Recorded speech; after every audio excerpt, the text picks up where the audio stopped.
Bang, aku mau sedikit tanya soal Onyo kan belum lama ini kan Sarwenda kan melaporkan akun-akun di Polres Jaksel.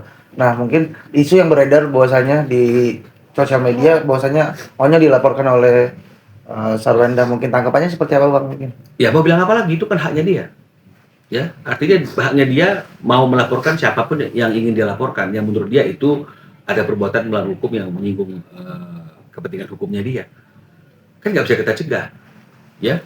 Kalau misalnya kemudian dianggap pantas, nggak pantas, ya masyarakat aja yang menilai. Pantas nggak seorang anak dilaporkan oleh ibunya, ya walaupun cuma ibu ibu tiri kan gitu ya. Nah, pantas nggak seorang anak ketika dia menyampaikan sesuatu yang menurut dia itu adalah pengalaman yang dialaminya, kemudian dianggap itu mencemarkan nama baik dan kemudian dilaporkan. Itu kembali berpulang kepada masyarakat, kembali berpulang kepada netizen. Tapi yang pasti kami tentu sudah punya persiapan-persiapan kalau memang Onyo adalah salah satu pihak yang dilaporkan akunnya. Ya, kami sudah persiapan. Artinya bagaimana caranya untuk menangkis ini semuanya secara hukum.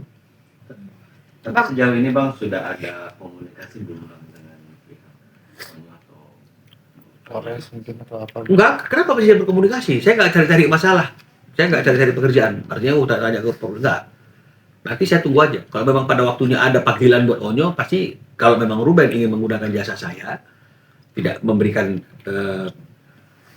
pekerjaan ini kepada kuasa hukum yang lain, kan bisa saja. Oh, Bang Abang biar fokus ke masalah anaknya, pidananya, kami mau yang lain Bang. Kan bisa aja Ruben bilang seperti itu, ya silakan. Tapi kalau memang Ruben juga ingin kami yang akan memberikan bantuan hukum, jika memang ada panggilan terhadap Onyo, ya baru disitulah kami akan berdiskusi. Tapi kami sudah persiapan kalau memang betul adanya seperti yang disampaikan oleh teman-teman dan kemudian Onyo akan dipanggil, kami juga sudah persiapan. Jadi artinya pada waktu itu benar-benar terrealisasi, kami juga ketika ditunjuk, kami sudah siap. Bang, tapi kalau dari korban sendiri sudah tahu soal berita tersebut belum Bang? Udah tahu, udah tahu bahwa Onyo salah satu akun yang dilaporkan, Ruben udah tahu. Cuma kan Ruben mengatakan ya kita lihat saja. Apakah memang benar? Apakah hanya sekedar isu? Nah, kebenaran itu kapan akan diketahui? Ketika ada panggilan buat si Onyo. Kita tunggu saja. Apa ini ada dugaan bahwa ini juga diojlok-ojlok sama mungkin orang terdekat dari Sarwenda juga kah, Bang? Ya, saya nggak tahu lah. Ya, apakah itu merupakan keputusan bebasnya dia untuk membuat laporan atau dia itu menerima masukan juga dan saran dari orang-orang di sekitarnya dia. Yang tahu adalah dia. Saya tidak tahu apa yang terjadi. Abang mungkin ngomongin tadi soal membuka aib ya Bang ya. Mau nanya sedikit Bang, kalau hubungan Ko Ruben sekarang dengan Bang Jordi itu gimana ya Bang? Udah ada komunikasi belum? Saya nggak tahu ya, karena Ruben nggak pernah bicara tentang adiknya ke saya. Ruben hanya dengan saya diskusi tentang bagaimana caranya secara hukum anak-anak itu tetap bisa mendapatkan haknya untuk berkumpul dengan dia sebagai ayahnya dan anak-anak itu tidak dieksploitasi. Karena menurut Ruben nggak setuju sebagai ayah anak-anak itu dilibatkan dalam live TikTok yang seperti sekarang ini, ya. Dan saya rasa Ruben punya hak sebagai ayah untuk tidak setuju karena ini Tania ini kan bukan anak ibunya saja, tapi dia juga adalah anak ayahnya. Jadi kami hanya bicara seperti itu, tidak bicara mengenai masalah siapapun di luar konteks itu termasuk adiknya. Bang, mungkin persiapan apa sih Bang nanti jelang tanggal 15 ya Bang? Mungkin Ruben sudah ada omongan apa lagi? Nggak ada persiapan, kan saya sudah katakan bahwa gugatan itu sudah selesai. Tentu ketika kita menyusun gugatan itu kan kita juga sudah menyiapkan bukti-bukti yang akan kita sampaikan pada waktu agenda pembuktian. Jadi semuanya kita sudah tinggal jalan saja, ini nggak ada lagi yang perlu dipersiapkan, hanya kesehatan saja. Sehingga pada tanggal itu kita sehat-sehat bisa hadir dalam persidangan. Bang, ini Mungkin Bang tadi lanjut yang tadi Bang. Aib. Iya itu tuh kalau ada kemungkinan dia mengganggu proses ini nggak sih Bang?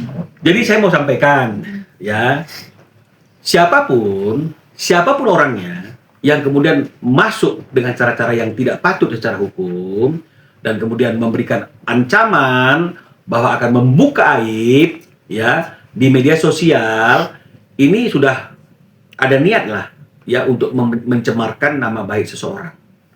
Ya, apalagi orang tersebut tidak ada kaitan sama sekali dengan apa yang diperjuangkan oleh Ruben untuk mendapatkan haknya berkumpul dengan anak-anaknya. Dan juga berkaitan dengan hak Ruben yang nggak ingin anaknya dilibatkan dalam live TikTok. ya. Jadi kalau misalnya kemudian ada orang lain, ya siapapun itu yang kemudian mengeluarkan kita akan buka aibnya, berarti dia sudah ada niat untuk mencemarkan nama baik orang lain. Udah ada niat mencemarkan nama baik Ruben Onsu. Ini negara hukum, tidak ada orang yang kebal akan hukum. Siapapun Anda, ketika niat Anda sudah tidak baik, niat Anda ingin mempermalukan orang lain yang sedang berjuang untuk mendapatkan haknya berkumpul sama anak-anaknya, Anda akan berhadapan dengan hukum. Ya, kecuali apa yang Anda sampaikan itu ada benang merahnya, ada konteksnya. Ini perjuangan untuk berkumpul dengan anak, kalau bicara masalah aib. Siapa sih orang yang di dunia ini yang tidak punya salah, yang tidak punya aib, yang tidak punya kekurangan? Ada orang sempurna? Tidak. Jadi janganlah artinya itu masuk membuat masalah menjadi semakin keruh dengan cara-cara yang tidak patut secara hukum. Oke. Artinya Ruben siap untuk Ya siaplah, ya Ruben selalu siap. Ya, karena kalau Ruben nggak siap kan seperti yang saya katakan, dia tidak akan melangkah ke KPAI untuk membuat pengaduan. Kalau dia tidak siap, dia tidak akan memutuskan untuk mengajukan gugatan hak asuh anak. Jadi arti ancaman-ancaman itu tidak menyetop Ruben untuk berjuang, bisa berkumpul dengan anaknya, berjuang agar anaknya tidak dieksploitasi dengan mempekerjakan di malam hari dalam live TikTok yang live-nya juga banyak mempertontonkan hal-hal yang banyak masyarakat mengatakan tidak pantas untuk dilihat oleh anak-anak. Abang melihat terjadinya kasus ini ternyata di masyarakat, khususnya netizen, aku lihat kan responnya tuh mendukung, maksudnya banyak yang mendukung Ruben gitu terlihatnya ya Bang ya. Melihatnya terus ada muncul petisi-petisi gitu Bang, petisi-petisi boykot pihak Sarwenda atau mungkin dukungan untuk Ruben itu. Abang dari si abang melihatnya seperti apa sih Bang? Ya sebenarnya kan tidak ada kaitan ya tentang petisi, tentang dukungan yang ada sekarang ini kan, itu sebenarnya kan tidak ada kaitan secara langsung ya dengan apa yang sedang diperjuangkan oleh Ruben. Tapi artinya secara tidak langsung ketika masalah ini sampai ke ruang publik, ketika masing-masing pihak itu menyampaikan apa yang terjadi dari sisi mereka masing-masing, betul ya? Saya menyampaikan dari sisi Ruben, mungkin kuasa hukum dan S menyampaikan dari sisinya mereka. Masyarakat akhirnya mengambil keputusan dan menilai dari semua perilaku ya di media sosial, tayangan, semuanya segala macam. Masyarakat sampai pada satu kesimpulan, masa sih Ruben yang ingin bertemu dengan anaknya aja kok dipersulit? Padahal Ruben adalah orang yang bertanggung jawab.